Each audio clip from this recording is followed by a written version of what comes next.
Friend Reena लोकगीत YouTube channel में आप सभी का स्वागत है। मैं एक नाच गीत गाने जा रही हूँ। आप सभी लोग देखना, दिल लगा के, मन लगा के देखना। आप लोग ढेर सारा प्यार और दुलार अपना जरूर देना।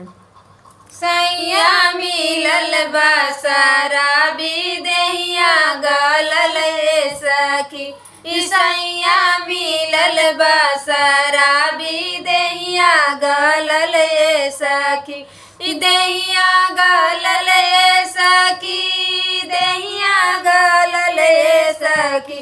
कबो टीका बेच के पिए, कबो कंगना बेच के पिए, कबो टीका बेच के पिए, कबो गहना बेच के पिए। पूरा गहना पे नंबर लगाए रे सखी, पूरा गहना पे नंबर लगाए सखी। सैया मिलल बा सारा बिदेहिया गलल ए सखी, सैया मिलल बा सारा बिदेहिया गलल ए सखी। कबो एक बिस्सा बेचे, कबो दुई बिस्सा बेचे, कबो एक बिस्सा बेचे, कबो दुई बिस्सा बेचे।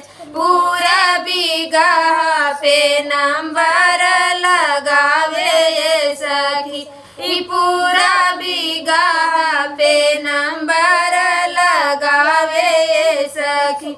सैया मिलल बा सारा बिदेहिया गलल ए सखी, सैया मिलल बा सारा बिदेहिया गलल ए सखी। कबो लोटा बेच के पिए, कबो थाली बेच के पिए, कबो लोटा बेच के पिए, कबो थाली बेच के पिए। पूरा बर्तन पे नंबर लगावे सखी, पूरा बर्तन पे नंबर लगावे सखी। सैया मिलल बा सारा बिदेहिया गलल ए सखी, सैया मिलल बा सारा बिदेहिया गलल ए सखी। कबो टीका बेच के पिए, कबो कंगना बेच के पिए, कबो टीका बेच के पिए, कबो कंगना बेच के पिए।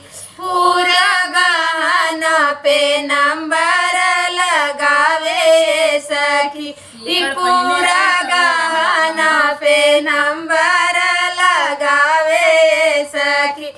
सैया मिलल बा सारा बिदेहिया गलल ए सखी, सैया मिलल बा सारा बिदेहिया गलल ए सखी।